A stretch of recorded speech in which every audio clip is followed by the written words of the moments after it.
Easy ক্লাসরুমের পক্ষ থেকে তোমাদের সকলকে স্বাগতম। আজ আমরা আলোচনা করব জীববিজ্ঞান প্রাণীবিদ্যা পাঠের খুবই গুরুত্বপূর্ণ একটি অধ্যায়, যেটি আমাদের এইচএসসি ও অ্যাডমিশন পরীক্ষার্থীদের জন্য খুবই প্রয়োজনীয়। আমাদের অধ্যায়টি হচ্ছে প্রাণীর বিভিন্নতা ও শ্রেণীবিন্যাস, যেটির ক্ষেত্রে আমাদের প্রথমত এর টপিকগুলো মূলত হচ্ছে প্রাণী বৈচিত্র্য কি, এর প্রকারভেদ, শ্রেণীকরণের ভিত্তি, শ্রেণীকরণের নীতি, শ্রেণীবিন্যাসের তাত্ত্বিক ও ফলিত প্রয়োজনীয়তা। এই টপিকগুলো থেকে তোমাদের অ্যাডমিশন পরীক্ষা ও এইচএসসি পরীক্ষার সৃজনশীল কোশ্চেন এবং অ্যাডমিশনের এমসিকিউ এর ক্ষেত্রে এই টপিকগুলো হচ্ছে খুবই গুরুত্বপূর্ণ, যেটি থেকে তোমাদের মানে মানে মানে প্রতি টপিক থেকে তোমাদের বিভিন্ন ভাবে কোশ্চেন আসার সম্ভাবনা বেশি থাকে। তাহলে আমরা আলোচনা করা যাক প্রাণী বিজ্ঞানের বিভিন্নতা ও শ্রেণী। তাহলে আমাদের এখনের টপিক হচ্ছে প্রাণী বৈচিত্র্য কি। প্রাণী বৈচিত্র্য প্রাণী বৈচিত্র্য বলতে গেলে আমাদের প্রাণী জগৎটা বিভিন্ন প্রাণীর মধ্যে যে বিভিন্নতা দেখা যায়, আমাদের বিভিন্নতা প্রাণীর মধ্যে বিভিন্ন বৈচিত্র্য বলতে হচ্ছে, যেমন আমাদের মানুষ আর সাপ, এই দুটি ক্ষেত্রে বোঝাতে গেলে হচ্ছে মানুষ আর সাপের মধ্যে কিন্তু অনেক বৈচিত্র্য এবং বৈশিষ্ট্যগতভাবে অনেক আলাদা ভাব রয়েছে। কারণ এদের দুটির সাথে এই দুটির হচ্ছে কখনো মিল হবে না। এতে করে এদের মধ্যে দুটি প্রাণী জগতের বিভিন্ন প্রাণীর মধ্যে যে বিভিন্নতা দেখা যায় তাদেরকে আমরা প্রাণী বৈচিত্র্য বলে থাকি। যেমন আমরা উদাহরণের দিকে তাকালে হচ্ছে ব্যাঙ, পেঁচা, বাঘ, মাকড়সা, শামুক, কচ্ছপ, বিভিন্ন প্রাণীকে আমরা বলতে পারি। সুতরাং এই সকল প্রাণীর মধ্যে বৈশিষ্ট্যর দিক থেকে আমরা এদের মধ্যে পার্থক্য খুঁজে পাই। এটি মূলত হচ্ছে প্রাণী বৈচিত্র্য। আমাদের একটি উদাহরণ দিয়ে আমরা বুঝিয়েছিলাম, যেমন মানুষ আর সাপ, এদের দুটির মধ্যে আমাদের বৈচিত্র্যগত পার্থক্যের কারণে আমাদের প্রাণী বৈচিত্র্যটা এমন। তাহলে এবার আমাদের টপিক হচ্ছে প্রাণী বৈচিত্র্য প্রকারভেদ। এটি প্রকারভেদের দিকে তাকালে আমরা প্রাণী বৈচিত্র্য তিন প্রকার, যেমন জিনগত বৈচিত্র্য, প্রজাতিগত বৈচিত্র্য ও বাস্তুতান্ত্রিক বৈচিত্র্য। জিনগত বৈচিত্র্যকে আমরা জেনেটিক ডাইভার্সিটি বলে থাকি, প্রজাতিকে আমরা স্পেসিস ডাইভার্সিটি বলে থাকি, এবং বাস্তুতান্ত্রিক বৈচিত্র্যকে আমরা ইকোসিস্টেম বলতে তোমরা হচ্ছে বাস্তুতন্ত্র, যেমন বাস্তুতন্ত্রকে আমরা ইকোসিস্টেম ডাইভার্সিটি বলে থাকি। এবার আমরা জিনগত বৈচিত্র্য, জেনেটিক ডাইভার্সিটি এ সম্পর্কে আলোচনা করব। জিনগত বৈচিত্র্য বলতে নির্দিষ্ট বাস্তুতন্ত্রের কোন নির্দিষ্ট প্রজাতির সদস্যের মধ্যে জিনগত উপাদানের বৈষম্যর মাত্রাকে বোঝায় হচ্ছে জিনগত বৈশিষ্ট্য। প্রজাতিগত বৈচিত্র্য এটি সংজ্ঞার দিক থেকে বা এটি আলোচনা করতে গেলে আমাদের একদিক দিয়ে দেখা যায়, যেমন একটা জীব আরেকটা জীব থেকে কেন আলাদা, কেননা একটি জীব আলাদা হবার কারণই হলো প্রজাতির পার্থক্য। যেমন চিংড়ি আর্থ্রোপোডা পর্বের প্রাণী হলেও মানুষ কিন্তু করডাটা পর্বের প্রাণী, সুতরাং এটি হলো এর পার্থক্য। কারণ চিংড়ির ক্ষেত্রে আমরা চিংড়ি আর মানুষ, চিংড়ি হচ্ছে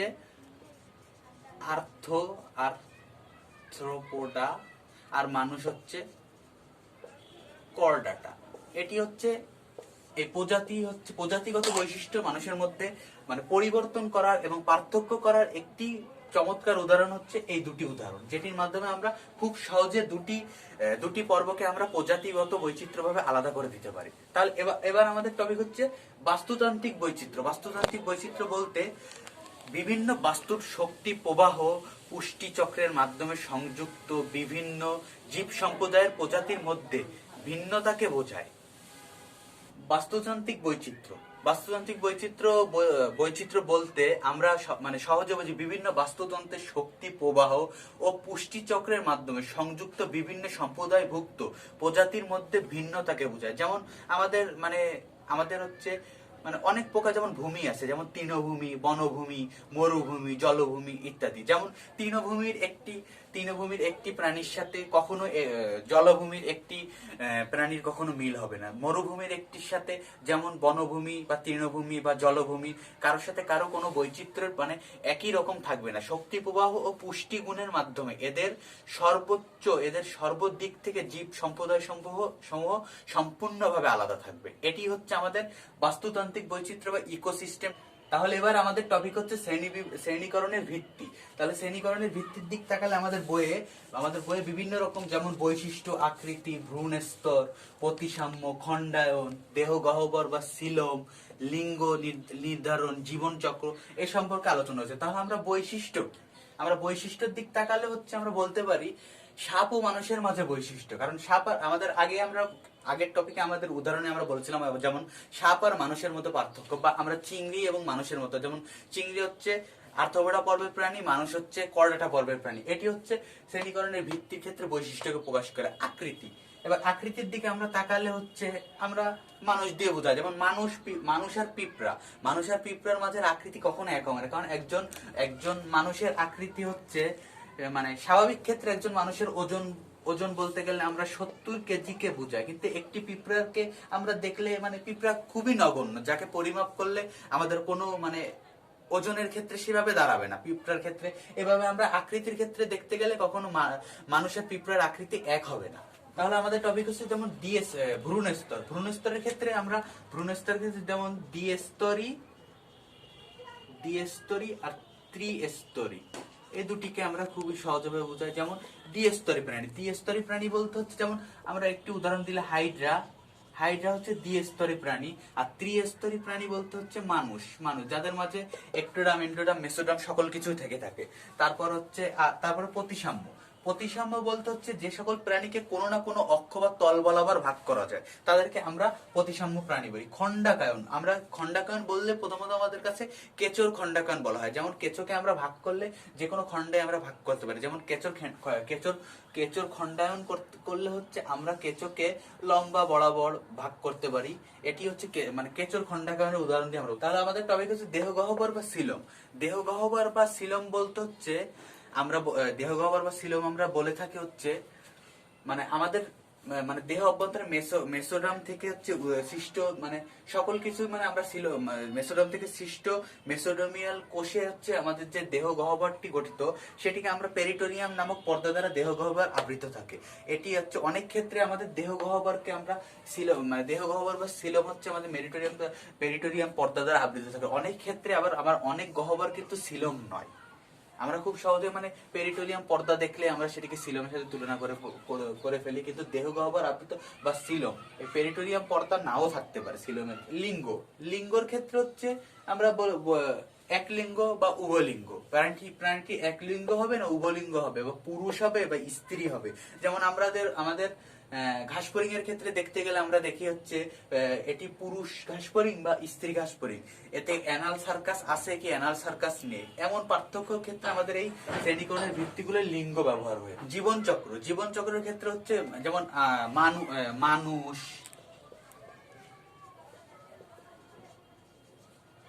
রুই মাছ,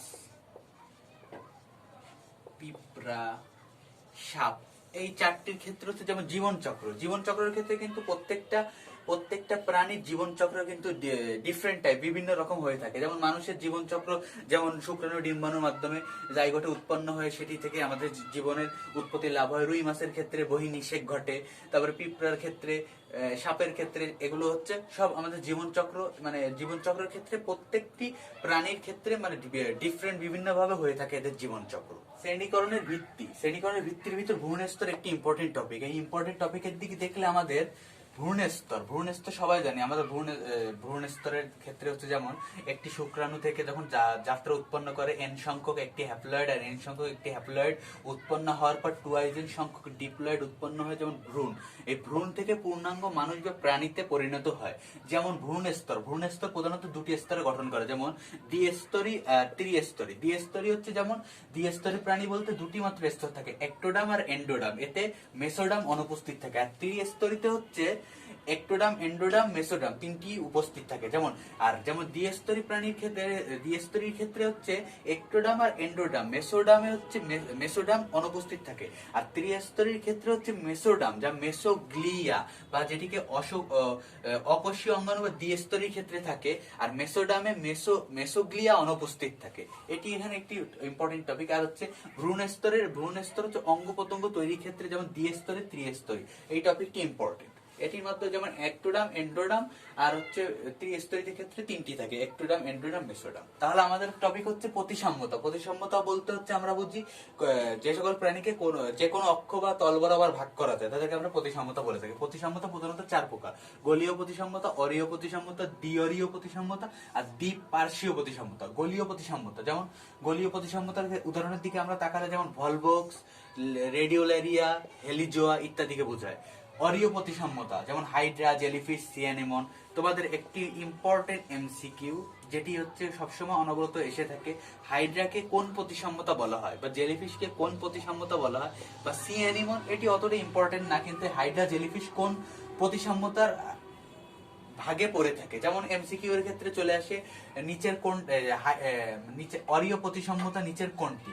দেখা গেল অপশনে তোমাদের কতে, খতে, গতে, ঘতে কোনটি একটি সঠিক অ্যান্সারে দেখা গেল তোমাদের হাইড্রা থাকবে। হাইড্রা থাকবে নিচের কোনটি অরীয় প্রতিসাম্যতা থাকে, তখন হাইড্রা বোঝাবে। এটি তোমাদের মানে ম্যাক্সিমাম সময় অ্যাডমিশন টেস্টে এই কোশ্চেনটি এসে থাকে। বা এইচএসসির হচ্ছে তোমাদের এইচএসসির ক্ষেত্রে হচ্ছে এমসিকিউ তে চলে আসে, বিভিন্ন বোর্ডে মানে বিগত বছর আসছে, এগুলো দেখা গেছে। দ্বি অরীয় প্রতিসাম্য যেমন টিনোফোরা, সিলোপ্লান্টা, অ্যান্টোজোয়া ইত্যাদি। আর দ্বিপার্শ্বীয় প্রতিসাম্য মানে যাদেরকে মাত্র 2 ভাগে ভাগ করা যায়, যেমন মানুষ, প্রজাপতি। আর তাহলে আমাদের টপিক হচ্ছে খণ্ডাকয়ন। খণ্ডাকয়ন হচ্ছে মূলত খণ্ডাকয়ন প্রধানত প্রকৃত আর অপ্রকৃত খণ্ডাকয়ন হয়ে থাকে। আর খণ্ডাকয়ন হচ্ছে প্রধানত 3 প্রকার: সমখণ্ডাকয়ন, অসমখণ্ডাকয়ন আর খণ্ডাকয়ন বিহীন। তাহলে সমখণ্ডাকয়ন বলতে আমরা বুঝি মানে যে সকল প্রাণীর খণ্ডাকয়নগুলো দেহ সদৃশ একই ধরনের হয়, যেমন হচ্ছে একই ধরনের মানে কেঁচো, এদের মানে যেভাবে কাটা হয় একই ধরনের হয়। আর হচ্ছে এটির ক্ষেত্রে আর অসমখণ্ডাকয়ন যে সকল প্রাণীর দেহখণ্ড অসম বা ভিন্ন ধরনের হয়। অসম বা ভিন্ন মানে এদের হচ্ছে মানে কোনটি মানে অসম বা ভিন্ন বলতে হচ্ছে আমাদের বোঝা যাচ্ছে কোনটি মানে কেঁচোর মতো যেমন একই প্রজাতির হবে তেমন না, মানে এটি পতঙ্গ, মানে পতঙ্গের ক্ষেত্রে অসম খণ্ডাকয়ন দেখা যায়। আর খণ্ডাকয়ন বিহীন মানে এদের কোনো খণ্ডাকয়নই নেই। এদের আমরা যেমন সমুদ্র তারা, ঝিনুক, এদেরকে আমরা বলে থাকি। তাহলে আমরা এবারের টপিক হচ্ছে আমাদের অঞ্চলায়ন। অঞ্চলায়ন বলতে হচ্ছে আমরা এখানে একটি ঘাস ফড়িং এর ছবি আঁকিয়েছি। ছবিটা অত সুন্দর হয়নি, তারপরে আমরা যেভাবে হচ্ছে বুঝা দেবো। খণ্ডকায়ন বললে একটি প্রাণীকে 3টি খণ্ড বরাবর আমরা ভাগ করেছি। যেমন এখানে ভাগ করলে দেখা যায় যে খণ্ডটিকে, যেমন আমরা মস্তক, এই মস্তক এটি হচ্ছে একটি খণ্ড। তারপর বক্ষ বরাবর এটি একটি বক্ষ একটি এবং উদর মানে 3টিকে ভাগ করার ফলে আমাদের হচ্ছে এটি 3টি ভাগে ভাগ হয়েছে। যেমন এভাবে আমরা কোনো প্রাণীকে যদি বক্ষ আর মস্তক আর উদর বরাবর ভাগ করে থাকি, এটি হচ্ছে মূলত অঞ্চলায়নের ক্ষেত্রে প্রকাশ পায়। তাহলে আমাদের এবারের টপিক হচ্ছে তল বলতে হচ্ছে আমরা কোনো প্রাণীকে বিভিন্ন ভাবে ভাগ করে থাকি। যেমন তল কাকে বলে, এটি মানে একটি সংজ্ঞা আসতে পারে বা ক নং প্রশ্নে এটা আসতে পারে। তল কাকে বলে? যে অঞ্চল বরাবর প্রাণী দেহকে ডান, বাম বা অনুপ্রস্থ, অনুদৈর্ঘ্য বা সম্মুখ বা পশ্চাৎ ভাবে ভাগ করা থাকে তাদেরকে আমরা তল বলে থাকি। তল প্রধানত 3 প্রকার: মধ্যরক্ষীয় তল, সম্মুখ তল, অনুপ্রস্থ তল। যেটিকে আমরা একটি চিত্রের মাধ্যমে আমরা একটি তল মানে বুঝিয়ে থাকি, তাহলে হচ্ছে একটি দেখা গেল এটি হচ্ছে একটি প্রাণীকে আমরা যদি ভাগ করা যায়, এর হচ্ছে যেমন এটি হচ্ছে অগ্রপ্রান্ত, এটি অগ্রপৃষ্ঠ, এটিকে আমরা পৃষ্ঠ বলে থাকি। আর পশ্চাৎ এটি আর হচ্ছে এটি আমরা হচ্ছে একটি প্রাণীকে যদি আমরা তল বরাবর কাটি বা ভাগ করে থাকি, তাহলে আমাদের মানে তলের ধারণটি এরকম হবে। যেমন এই বরাবর হচ্ছে অগ্র, তারপর হচ্ছে পৃষ্ঠ, পশ্চাৎ, অক্ষীয়, এটি ভাবে আমরা ভাগ করে থাকি। যেমন তলের এই 3 প্রকার হচ্ছে আমাদের সেটিকে প্রকাশ পাবে। তাহলে এবার আমাদের টপিক হচ্ছে সিলম বলতে আমরা বুঝি সিলম হচ্ছে এমন কোন দেহ গহ্বর বা মেসোডার্ম থেকে উদ্ভূত বা পেরিটোরিয়াম কোষস্তর আবৃত যে পর্দা থাকে সেটিকে আমরা সিলম বলে থাকি। সিলম হচ্ছে যেমন প্রাণীর পৌষ্টিক দেহে সিলম থাকে। যেমন সিলম প্রধানত 3 প্রকার: অ্যাসিলোমেট, সুডোসিলোমেট আর ইউসিলোমেট। অ্যাসিলোমেট মানে যাদের সিলম নেই, বলতে এখানে না বা নেই বোঝানো হয়েছে। যেমন স্পঞ্জি প্যারেনকাইমা কোষে হচ্ছে এই প্রকার অ্যাসিলোমেটদের দেখা যায়। সিউডোসিলোমেট মানে সিউডোসিলোমেটে সিলম নেই, যেটি ফাঁকা স্তরটি থাকে সেটিকে হচ্ছে মেসোডার্মাল কোষ স্তর দ্বারা এই ফাঁকা মানে কোন এই যে এই যে ফাঁকা স্তর, এই যে ফাঁকা যে স্তরটা থাকে সেটি হচ্ছে মেসোডার্মাল কোষ স্তর দ্বারা গঠিত। আর এটি হচ্ছে সিলোমিনে, যেমন এটির উদাহরণ ক্ষেত্রে যেমন এখানে হচ্ছে যেমন এটির হচ্ছে মানে কোনো সিলোমি নেই। আর ইউসিলোমেট মানে প্রকৃত সিলোম, এদের মধ্যে হচ্ছে এই একটি সিলোম পাওয়া যায়, এটি হচ্ছে প্রকৃত সিলোম, ইউসিলোমেটে যেটি আমরা পেয়ে থাকি। তাহলে এবার আমরা শ্রেণীকরণের নীতি সম্পর্কে আলোচনা করব। শ্রেণীকরণের নীতির দিক তাকালে হচ্ছে শ্রেণীবদ্ধগত বৈশিষ্ট্য শনাক্তকরণ, ক্যাটাগরিকরণ, নামকরণ, সংরক্ষণ, এই সকল টপিকগুলো আসে। তাহলে আমরা শ্রেণীবদ্ধকরণ বৈশিষ্ট্য বলতে আমরা কি বুঝি? শ্রেণীবদ্ধকরণ বৈশিষ্ট্য বলতে বোঝা হচ্ছে একটি প্রাণীকে বা আমরা কোন গোত্রে বা কোন শ্রেণীতে ভাগ করব, এর বৈশিষ্ট্যগুলি হচ্ছে আমাদের মূলত শ্রেণীবদ্ধগত বৈশিষ্ট্যের মধ্যে প্রকাশ পায়। শনাক্তকরণ, একটি প্রাণীকে আমরা শনাক্তকরণ করে কিভাবে একে আমরা মানে বিভিন্নভাবে কোন পর্বের, কোন গোত্রের, কোন অর্ডার বা কোন ফাইলামের গোত্রের, এটিকে আমরা এই শ্রেণী শনাক্তকরণের ক্ষেত্রে বলতে। ক্যাটাগরিকরণ, এবার আমরা আসি ক্যাটাগরিকরণ, মানে একটি প্রাণী যেমন মানুষকে, সাপোজ মানুষকে আমরা ক্যাটাগরিকরণ করলে মানুষকে কিভাবে ক্যাটাগরিকরণ করানো হচ্ছে 7টি ধাপ রয়েছে। এই 7টি ধাপ হচ্ছে যেমন kingdom, phylum, class, order, family, genus, species. এই 7টি ভাগে আমরা যেমন 1, 2, 3, 4, 5, 6, 7 এই 7টি ভাগে আমরা একটি মানুষ বা সাপকে আমরা ক্যাটাগরিকরণ করলে এই 7টি ভাবে আমরা বিভিন্ন গোত্রের মাধ্যমে আমরা এর নামকরণ করতে পারবো। নামকরণের দিক তাকালে হচ্ছে আমাদের দ্বিপদ আর ত্রিপদ নামকরণ আছে, মানে কোনো একটি প্রাণীকে নামকরণ করার ক্ষেত্রে দ্বিপদ নামকরণ, যেমন দ্বিপদ নামকরণের যে নীতি, দ্বিপদ নামকরণের নীতি আর ত্রিপদ নামকরণের নীতি। এখানে একটি ইম্পর্টেন্ট টপিক আছে দ্বিপদ নামকরণের জনককে আর ত্রিপদ নামকরণের জনককে। ত্রিপদ নামকরণের জনক হচ্ছে পাখি বিজ্ঞানী সেগেল, এটি মূলত মানে তেমন ভাবে ইম্পর্টেন্ট না, তারপর এটি জানা ভালো। আর দ্বিপদ নামকরণের জনক হচ্ছে ক্যারোলাস লিনিয়াস, এই দ্বিপদ নামকরণের জনক। আর দ্বিপদ নামকরণের জনক হচ্ছে ক্যারোলাস লিনিয়াস। যেমন আমরা দ্বিপদ নাম, যেমন হাইড্রা ভলগারিস, এটি হচ্ছে যেমন এটি দ্বিপদ নামকরণের একটি। আর ত্রিপদ নামকরণের ক্ষেত্রে পেসার ডোমেস্টিকাস নিলোটিকাস, যেমন নীল নদ, চড়ুই পাখির নাম হচ্ছে এটি, যেটি ত্রিপদ। আর এই দ্বিপদ আর ত্রিপদ নামকরণের যে নীতি হচ্ছে প্রবর্তন করে ICZN, international code of zoological nomenclature. এদের থেকে স্বীকৃতি প্রাপ্ত হয়ে এই দ্বিপদ আর ত্রিপদ নামকরণের যে নীতি, তারাই হচ্ছে প্রবর্তন করেন এই দ্বিপদ নামকরণের নীতি। সংরক্ষণ, এবার হচ্ছে সংরক্ষণ বলতে হচ্ছে একটি প্রাণী যেমন এর শিং, দাঁত, তারপর হচ্ছে এর বিভিন্ন যেমন পা, এগুলো হচ্ছে সংরক্ষণ নীতি। মানে কোনো একটি প্রাণী পাওয়া গেল যার অস্তিত্ব পৃথিবীতে শুধুমাত্র বা বিলুপ্ত হবার পথে, এই সকল প্রাণীকে আমাদের সংরক্ষণ করার যে পদ্ধতি রয়েছে এর মাধ্যমে আমরা রাখতে পারি, যার সাথে অন্য কোনো প্রাণী বা অন্য কোনো কিছুর মিল থাকবে না। এটি হচ্ছে মূলত সংরক্ষণের নীতির ক্ষেত্রে আমাদের এইভাবে হচ্ছে আমরা সংরক্ষণ করতে পারি। তাহলে এবার আমাদের টপিক হচ্ছে শ্রেণীবিন্যাসের তাত্ত্বিক ও ফলিত প্রয়োজনীয়তা। তাহলে আমরা এবার এর তাত্ত্বিক প্রয়োজনীয়তা বলতে কি বুঝি।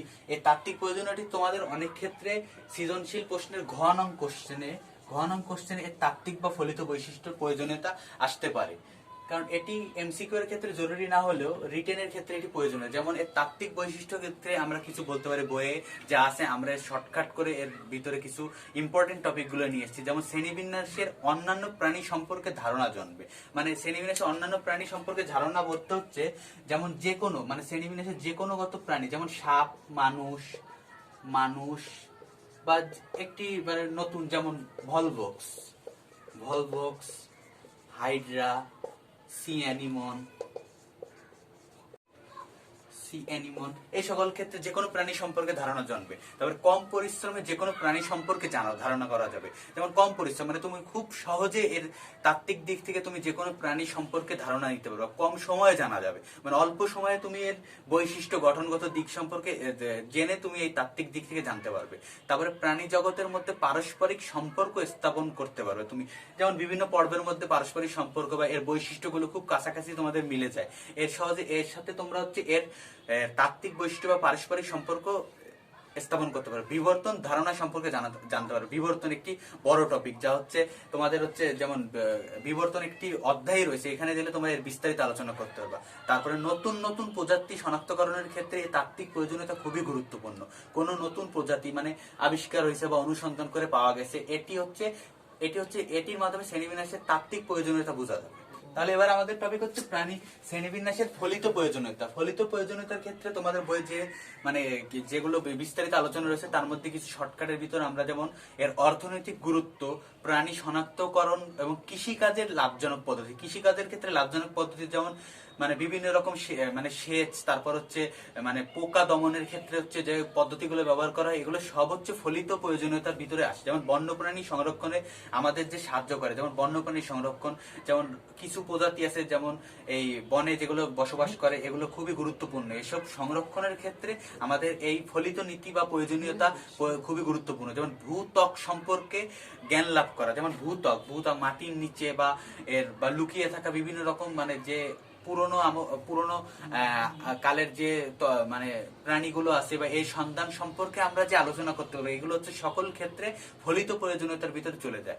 তারপরে কৃত্রিম প্রজননের মাধ্যমে উন্নত জাতের প্রাণী উৎপাদন করা। যেমন কৃত্রিম প্রজননের ক্ষেত্রে একটি সুন্দর উদাহরণ দিলে আমরা যেমন একটি ভেড়া শাবক ডলি ইয়ান উইলমুট, যে ডলি শাবক মানে একটি ভেড়ার স্তন গ্রন্থি থেকে যে ইয়ান উইলমুট যে ভেড়া নতুন ডলি আবিষ্কার করেছিল, যার মাধ্যমে হচ্ছে মানে জিন মাধ্যমে হচ্ছে নতুন ভেড়া শাবকের জন্ম হয়েছিল। এটি হচ্ছে কৃত্রিম প্রজননের একটি উৎকৃষ্ট উদাহরণ, যার মাধ্যমে এখন নতুন প্রজনন ব্যবস্থার উপর ভিত্তি করে আধুনিক মানে বিভিন্ন প্রাণীর মধ্যে জিন ক্রসিং এর মাধ্যমে আমরা এর বিভিন্ন ভাবে প্রাণীর বিভিন্ন রকম ভাবে মানে উৎপাদন বাড়াতে পারতেছি। তারপর হচ্ছে এর ব্যবসা ক্ষেত্রে আমরা সফলতা পেতে পারছি। এগুলো সফল হচ্ছে ফলিত প্রয়োজনীয়তার নীতি।